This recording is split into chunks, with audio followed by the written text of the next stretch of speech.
years ago this week, back in 1991, one of the top hits in the USA was Shiny Happy People by the band from Athens, Georgia, who hold the record for the most lucrative recording contract ever signed. I'll have details and that top hit after this. Casey's Top 40. I'm Casey Kasem, counting down the biggest hits in the 50 states. Well, now we're up to the latest hit for an environmentally concerned band from Georgia. They're the group called REM, and they don't just talk about doing something about the environment, they live that way. They try to think about everything they do in terms of how will it affect our planet. Newsweek magazine recently called them, quote, the best rock band in America. And that's one reason the members of REM know they wield a lot of clout. And so they try to use that clout wisely to influence people to help save the earth. REM has put on a number of benefit concerts to help the environmental action group called Greenpeace. They've worked for voter registration and tried to support candidates who are seriously concerned with doing something about pollution. And the members of REM practice what they preach. In their offices in Athens, Georgia, all the people who type the band's letters use a correction fluid that's both non-toxic and not tested on animals. The paper they use is all recycled. Even the shellac used on wood surfaces in the office is biodegradable. And right beside the trash baskets are a series of recycling bins for paper, bottles, and cans. What's more, the environmental concerns of lead singer Michael Stipe and REM don't stop when they walk on stage. One night, right in the middle of a hot performance, Michael spotted a fan in the front holding up a big styrofoam cup.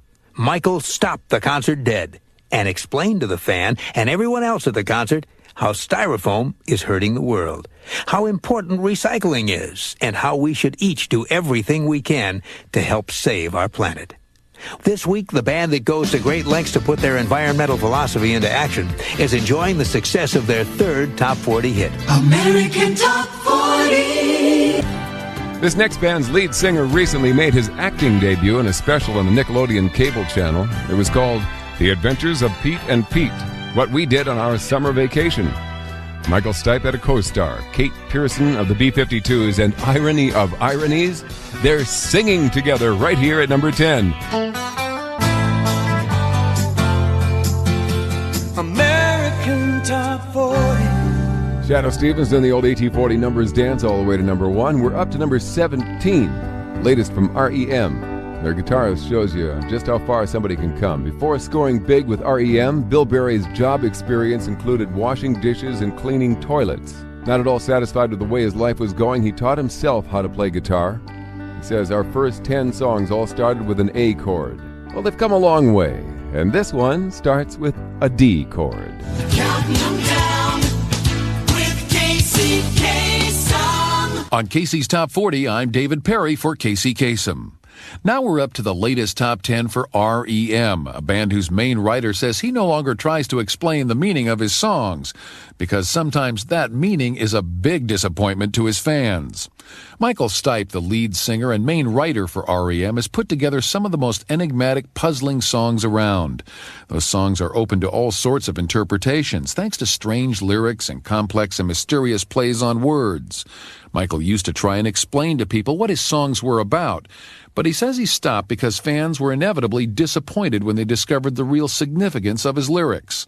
Michael says, quote, songs are often just about something you saw or did that day. They're not always about deep philosophical concepts. People get rattled when I tell them, unquote. And Michael himself once had an experience like that. There was a Dylan song that he thought was very deep and heavy. It made Michael think about the meaning of life. But when he read an interview with Dylan where the folk singer said the song was about a dog he used to have, Michael says he was totally shocked. Quote, that song colored and altered my opinion of life for years, and he tells me it's about a dog? This week, Michael Stipe's latest musical puzzle is survey song number 9 on Casey's Top 40. Casey counts them down. Well, now we're up to Live, a band whose lead singer struck up a close friendship with Michael Stipe of REM.